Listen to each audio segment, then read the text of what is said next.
महाराज महाराज महाराज, आज फिर जंगल में चोरी हो गई। यह सब उस गधे की वजह से हुई। अगर वह ना सोता तो शायद आज सब कुछ वहीं पर होता, सही सलामत। क्या बोले हो चीकू? ऐसा बिल्कुल नहीं हो सकता। इससे पहले इस जंगल में चोरी कभी नहीं हुई। अगर इस बार हुई तो उस गधे की वजह से। चलो मुझे लेकर उसके पास। चलिए महाराज, अब उससे ही पूछिए।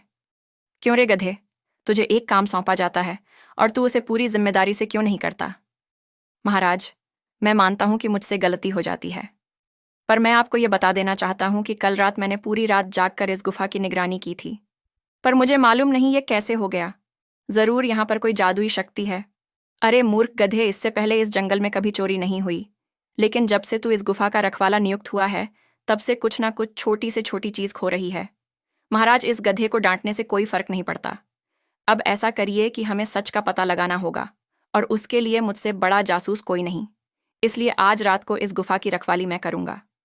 ठीक है चीकू, अगर इस बार तुम्हें किसी पर शक हुआ तो मुझे आकर बता देना। ठीक है मालिक, जैसा आप कहे वैसा ही होगा।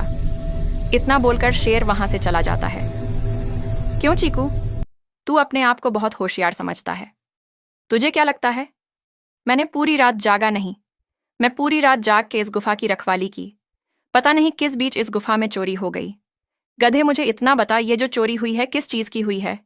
चीकू भाई, एक बोरी गेहूं और कुछ मांस के टुकड़ों की। और चोरी इतनी सफाई से की गई है कि मुझे कानों कान खबर तक नहीं है। तुम टेंशन मत लो और अपने घर जाओ। आज रात मैं रखवाली करूंगा और देखता हूं कि इस जंगल में कौन ऐसा चोर है जो मेरे हाथ से निकल जाए। ठीक है चीकू, तो मैं जा रहा हूं और कल सुबह आऊंगा। फिर देखता हूं कि तुम चोर पकड़े या नहीं। गधा इतना बोलकर वहां से चला जाता है और चीकू चूहा वहीं पर पहरेदारी करने लगता है। और धीरे धीरे शाम हो जाती है। आज मुझे सोना नहीं है। आज मुझे हाथ पकड़ना है चोरों को। जंगल में सन्नाटा छा जाता है। सभी जानवर अपने अपने घर में सो रहे होते हैं और इधर चीकू चूहा जाग रहा होता है और गुफा की निगरानी कर रहा होता है।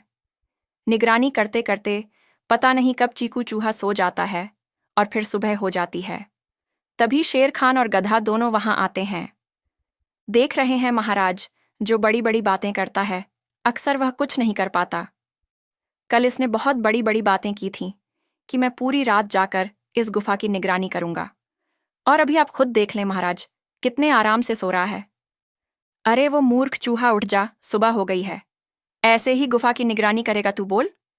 शेर खान की इतनी बात उसके कानों तक पड़ी ना, और वो सोता रहा। महाराज बहुत ही आलसी चूहा है। इतनी तेज आवाज उसके कानों तक नहीं पड़ रही है। तो भला इस गुफा की रखवाली कैसे करेगा?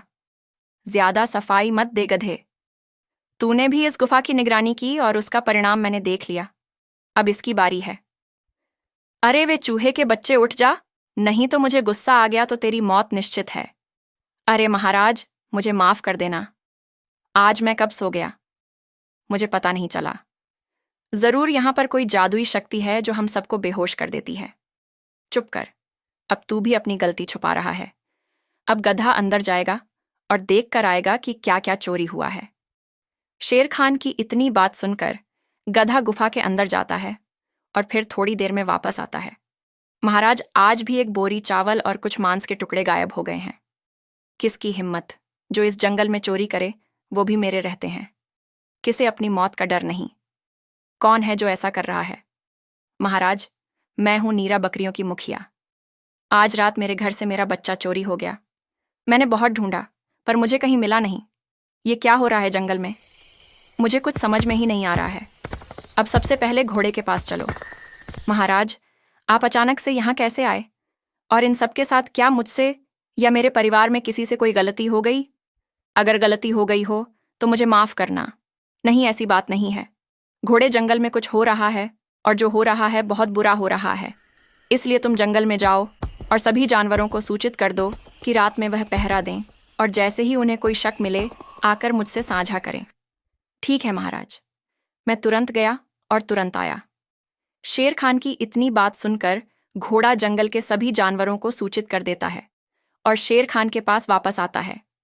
क्या हुआ घोड़े, सभी को बताकर आ गए? हाँ महाराज, मैंने सभी को बता दिया। बस हमें केवल गप्पू शेर और उसका चमचा फट्टू नहीं मिला। क्या